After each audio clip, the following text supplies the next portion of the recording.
Shalom, saudaraku yang dikasihi Tuhan Yesus Kristus. 23 Mei 2021, saya akan sampaikan satu rahasia bahwa kita sebagai orang yang dipenuhi oleh Roh Kudus, hidup kita menjadi tempat kediaman Allah Roh Kudus. Roh Kudus itu rohnya Tuhan yang Maha Perkasa. Maka jangan sampai di mulut kita ini keluar kata-kata kutukan, kata-kata hujatan, dan kata-kata sumpah serapah.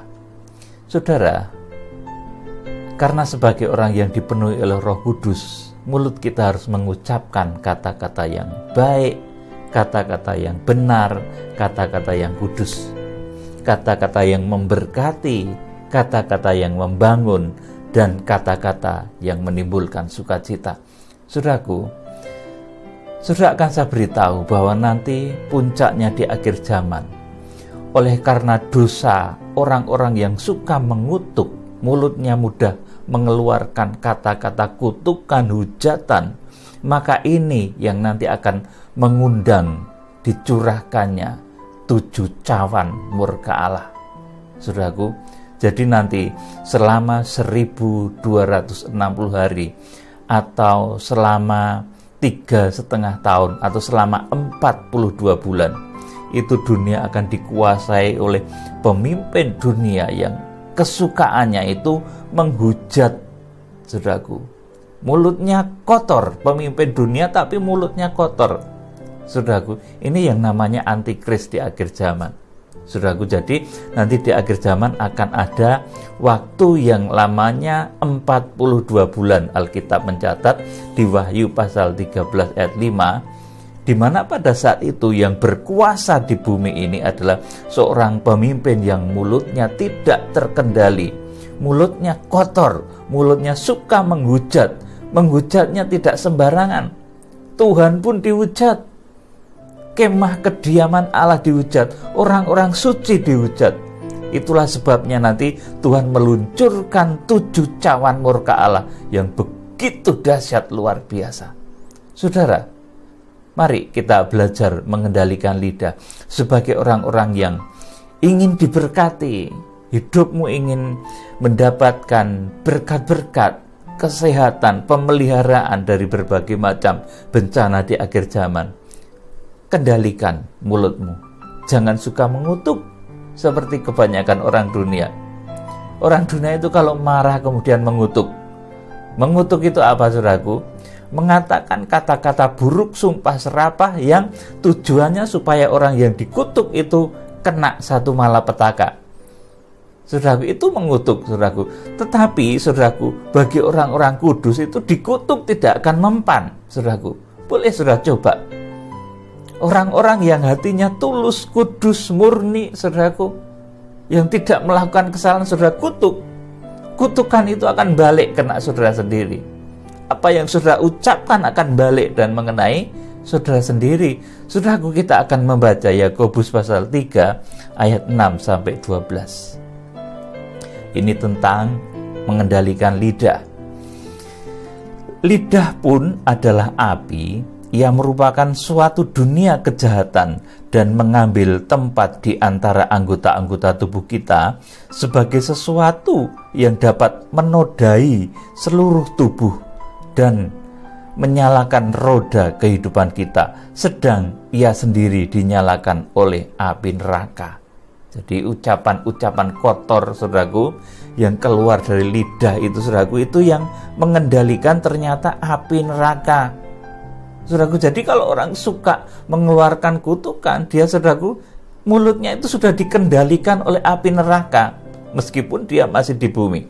Kemudian ayat yang ke-7, semua jenis binatang liar, burung-burung, serta binatang-binatang menjalar, dan binatang-binatang laut dapat dijinakkan dan telah dijinakkan oleh sifat manusia. Tetapi tidak seorang pun yang berkuasa menjinakkan lidah.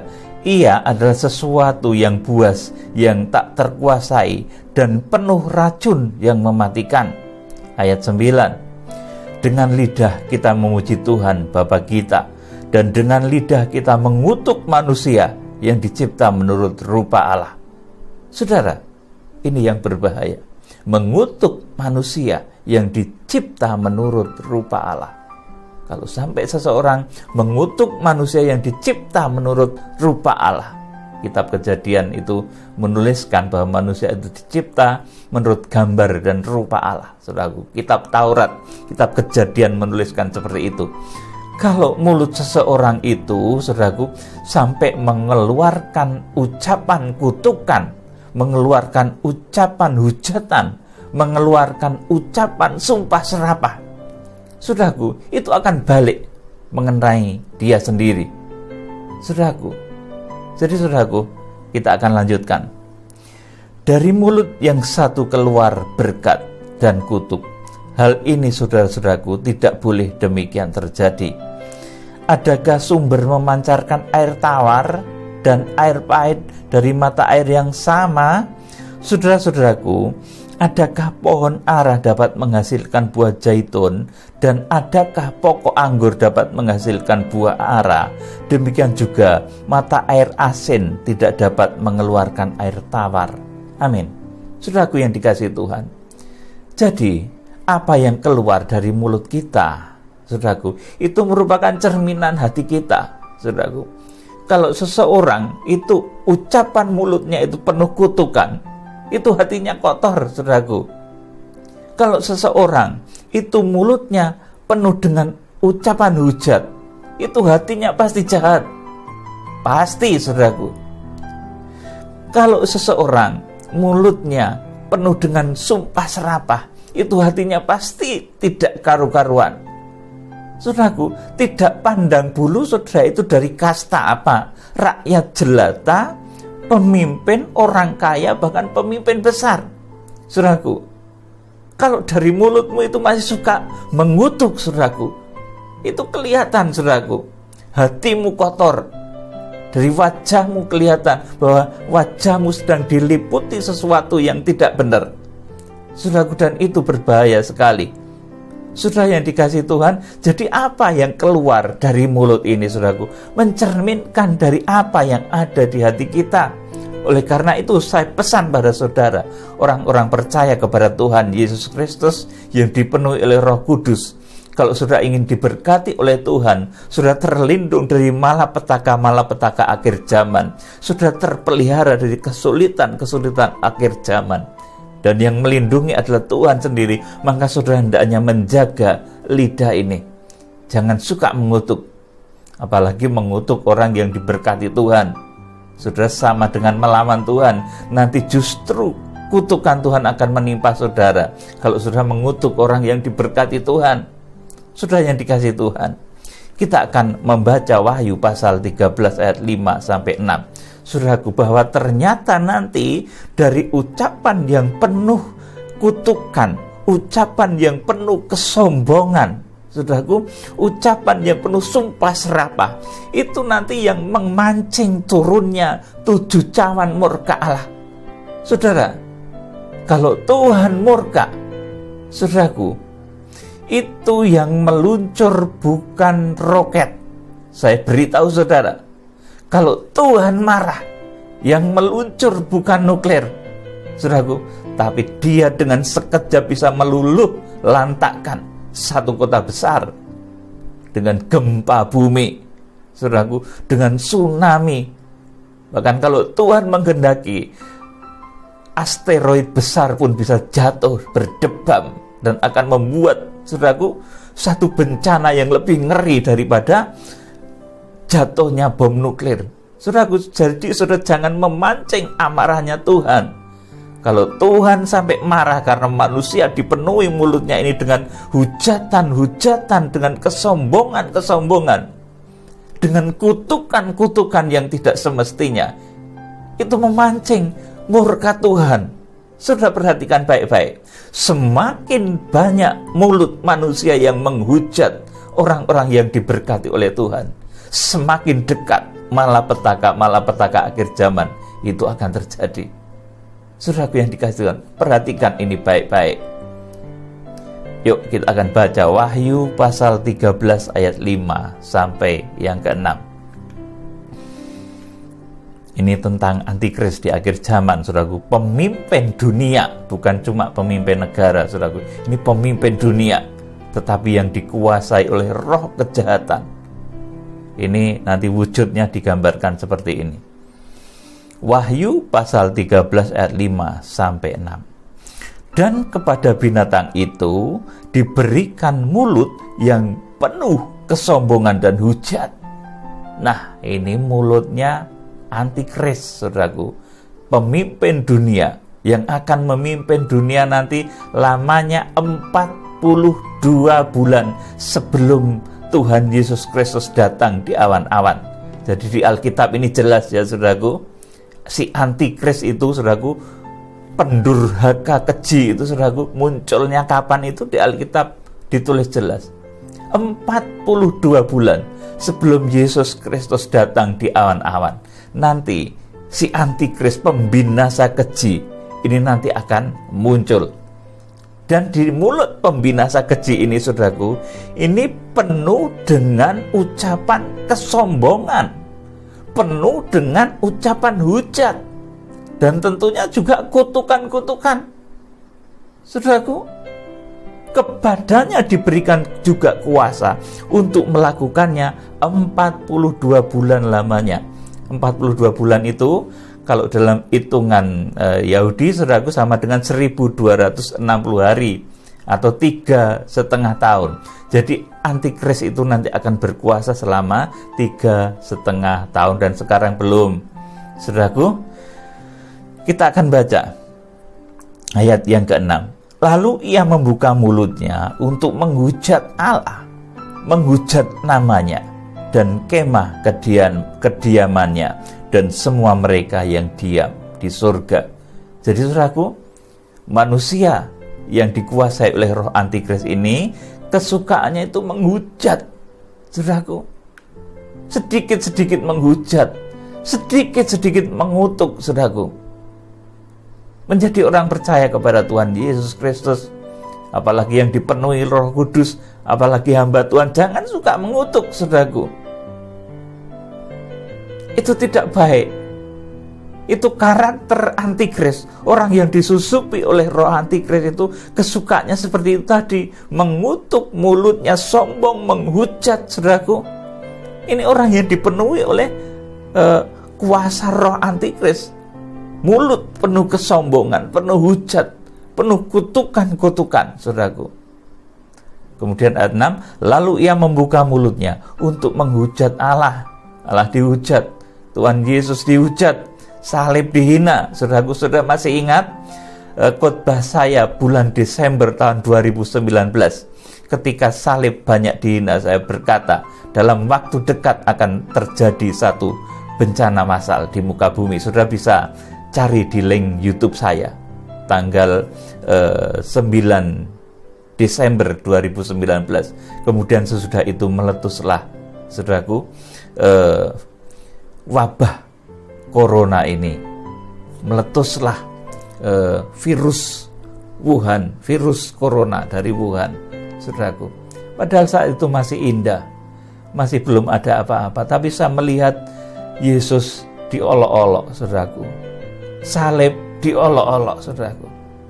Dan betul, akhirnya terjadi satu bencana yang merupakan satu pertanda kecil saja. Saya belum mengatakan ini tulah besar, ini baru merupakan pertanda kecil. Kalau tulah besar, nanti tidak hanya seperti itu, saudaraku. Nanti asteroid besar bisa jatuh dari langit, saudaraku. Gempa yang berskala besar, 8 sampai 9 magnitude, nanti saudara bisa mengguncang mana saja setiap waktu Tuhan kehendaki. Saudaraku yang dikasihi Tuhan. Jadi, saudaraku, karena ucapan-ucapan yang sombong, yang penuh hujat, saudaraku, yang penuh kutukan kepada, saudara Kristen dikatakan, kepada Allah, kepada namanya. Nama Allah itu Yesus, saudaraku. Allah itu mempribadi dalam diri manusia yang, saudaraku, berwujud Yesus Kristus, saudaraku. Kemudian menghujat namanya dan kemah kediamannya. Kemah kediamannya itu tabernakel atau surga, saudaraku. Saudaraku, ini dihujat, saudaraku. Akibat inilah, saudaraku, akibat dari mulut yang penuh hujatan. Manusia di muka bumi ini, mulutnya mulai penuh dengan hujatan-hujatan, kutukan-kutukan, caci maki, sumpah serapah. Tuhan muak dengan semua itu, dan akhirnya Tuhan meluncurkan 7 cawan murka Allah di akhir zaman. Sudah bisa membaca di dalam kitab Wahyu pasal yang ke-15, 16 dan seterusnya. Itu ada 7 cawan murka Allah yang begitu dahsyat, luar biasa.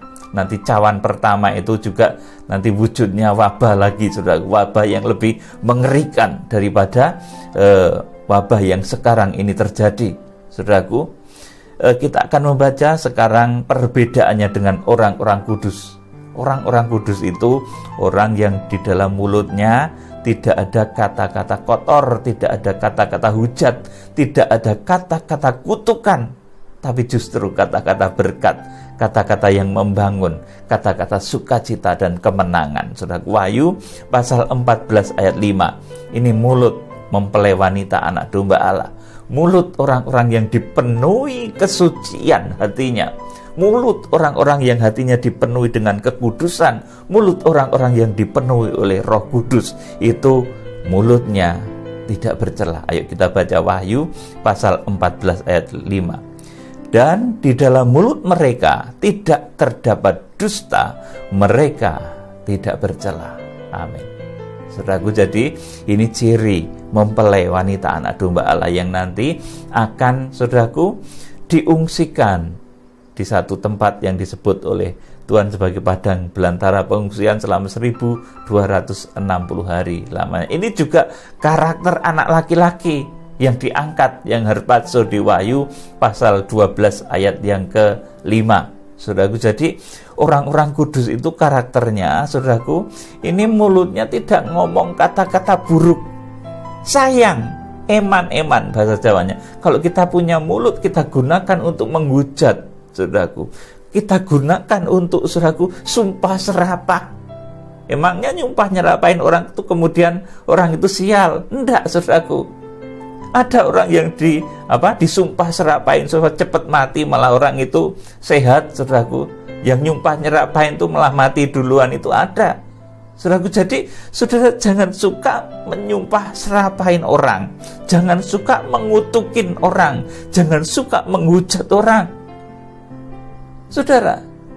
Jadi kita harus betul-betul melatih diri untuk bisa mengendalikan lidah supaya kita mengatakan kata-kata yang baik, yang benar, dan yang kudus. Karena di dalam kata-kata yang baik dan benar dan kudus ini ada kuasa Allah. Bahkan nanti puncaknya melalui tokoh-tokoh akhir zaman yang disebut sebagai 7 bintang yang digenggam di tangan kanan Imam Besar Agung, Wahyu pasal 1 ayat 16, atau disebut sebagai 7 malaikat sidang, Wahyu pasal 2 dan pasal 3. Mereka adalah pelaksana, eksekutor dari penghukuman 7 meterai, eksekutor dari penghukuman 7 sangkakala, dan eksekutor dari penghukuman 7 cawan murka Allah. Itu adalah 7 hamba Tuhan tadi, saudaraku, yang kemunculannya sudah saya sampaikan. 4 orang ini dari Indonesia dan 3 orang dari luar negeri. Ada yang dari Eropa, 1 dari Sinim, dari China 1, kemudian dari Amerika 1. Saudaraku, melalui mulut hamba-hamba Tuhan ini nanti penghukuman 21 malapetaka, tulah akhir zaman akan terjadi, saudaraku. Dan tentunya ini melalui latihan-latihan mengendalikan mulut.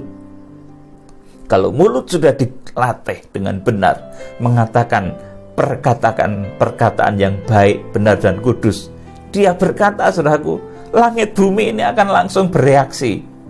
Saudaraku yang dikasih Tuhan, latihlah sedemikian. Dan saudara, kalau sudah bisa mengendalikan lidahmu, saudara juga akan terhindar minimal, saudaraku, dari bencana akhir zaman. Dari 21 malapetaka akhir zaman. Jadi kalau saudara ingin terhindar dari malapetaka akhir zaman, badanmu ingin sehat, saudara ingin diberkati oleh Tuhan, kendalikan mulutmu. Jangan suka mengutuk apapun. Jangan, saudaraku. Tuhan Yesus itu hanya mengutuk pohon ara itu sebagai contoh saja, memberi contoh kepada murid-muridnya. Tapi Tuhan tidak mengutuk orang, saudaraku. Memang pernah berkata, celakalah orang-orang Farisi, tapi tidak mengutuk, saudaraku, Tuhan Yesus itu. Ketika disalib pun, saudaraku, dia tidak mengutuk. Dia disalib di Israel, saudaraku. Yang menyalib inisiatif orang-orang Yahudi. Jadi sebetulnya yang pantas paling benci dengan orang Yahudi itu sebetulnya Tuhan Yesus. Tuhan Yesus itu disalib oleh karena tipu muslihat, saudaraku, perundingan imam-imam kepala dan saudaraku ahli Taurat dari orang Yahudi. Dia disalib, saudaraku, oleh karena tipu muslihat mereka. Dan dia disalib di Israel, saudaraku. Harusnya yang paling benci itu Tuhan Yesus, tapi dia tidak, saudaraku. Ampuni ya Bapa, mereka tidak tahu apa yang mereka kerjakan. Saudaraku, Tuhan itu dahsyat. Kita juga harus mencontoh seperti Tuhan. Saudaraku, pemimpin agung kita, pemimpin kegerakan kita, saudaraku, yaitu Tuhan Yesus Kristus. Kita jangan memiliki lidah yang mudah mengutuk, lidah yang mudah, saudaraku, mengatakan kata-kata buruk, kata-kata kotor, karena itu mencerminkan pribadi, dan nanti kata-kata itu akan kembali seperti bumerang mengenai orang-orang yang mengatakannya sendiri. Saudaraku, kiranya sudah diberkati oleh Tuhan.